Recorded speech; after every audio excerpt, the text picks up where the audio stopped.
France Musique. Bonjour Roselyne, ce matin vous nous emmenez au soleil et à Marseille. Eh oui, mais dans un premier temps, car nous allons être de retour à Paris assez vite et avant la fin de cette chronique. Avant-hier, mercredi, vous receviez Jean-Marc M, le directeur artistique du merveilleux festival Mars en baroque à Marseille, placé cette année sous l'égide du compositeur provençal André Campra. Je veux saluer l'implication continue de Jean-Marc M pour promouvoir les musiciennes et le 8 mars, Journée internationale des droits des femmes, en portera témoignage. Aux archives départementales, un concert de l'ensemble féminin Amaryllis sera consacré à l'image de la femme dans la cantate française du XVIIIe siècle. Cet ensemble Amaryllis, dirigé par l'oboïste Héloïse Gaillard et la chef de chant et claveciniste Violaine Cochard, est particulièrement cher à mon cœur. Petite confidence, l'ensemble est depuis 2012 l'ambassadeur culturel de mon adorée ville d'Angers. Bon, vous y retrouverez la soprano Asna Benani, la violoniste Alice Pierrot, rien que des femmes, pour faire chanter au fil des saisons, nous allons y venir. Au fil des saisons, c'est le titre du concert Campra, Charpentier, Bodin de Boismortier. Ce sera donc, outre cet hommage aux musiciennes, l'occasion de découvrir un objet musical en soi, la cantate française. Ni opéra, ni oratorio, on l'appelle parfois opéra miniature. Pas de chauvinisme excessif, la forme cantate est née en Italie. Le maître, c'est Scarlatti, 800 cantates au compteur, avec les cantata di camera, profanes, et cantata di chiesa, sacrées. En France, elle prend son essor au début du XVIIIe.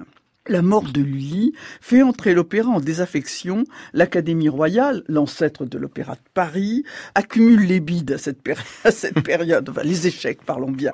Jean-Baptiste Morin et Nicolas Bernier ouvrent le bal des cantates françaises et une centaine de compositeurs vont suivre leurs traces et nous laisser plus de 400 œuvres. Marc-Antoine Charpentier avec la plus connue, Orphée descendant aux enfers, avec pour la première fois un violon comme instrument concertant, Sébastien de Brossard, Pignolet de Montéclair, Rameau, Clérambault et ma chouchoute, Élisabeth Jacquet de la Guerre.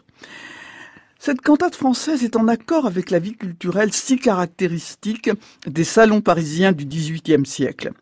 Les femmes sont à la manœuvre pour animer un foisonnement culturel, ce foisonnement du siècle des Lumières. Marie-Thérèse Geoffrin, on va jusqu'à Julie de Lespinasse, on chante, on danse, on récite des poèmes, on philosophe, on rivalise des mots d'esprit, on se moque de la cour parfois si compassée.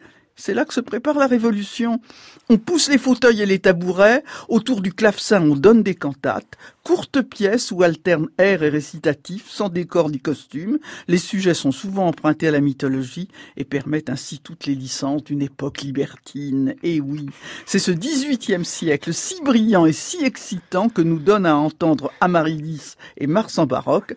Rendez-vous donc le 8 mars à Marseille et il fallait bien la grande compositrice Élisabeth Jacquet de la Guerre qui sera dans ce programme pour illustrer mon propos. Merci beaucoup Roselyne, on vous retrouve en vidéo sur les réseaux sociaux et sur notre site internet francemusique.fr. Bonne semaine, à la semaine prochaine. À la semaine prochaine.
À réécouter sur francemusique.fr.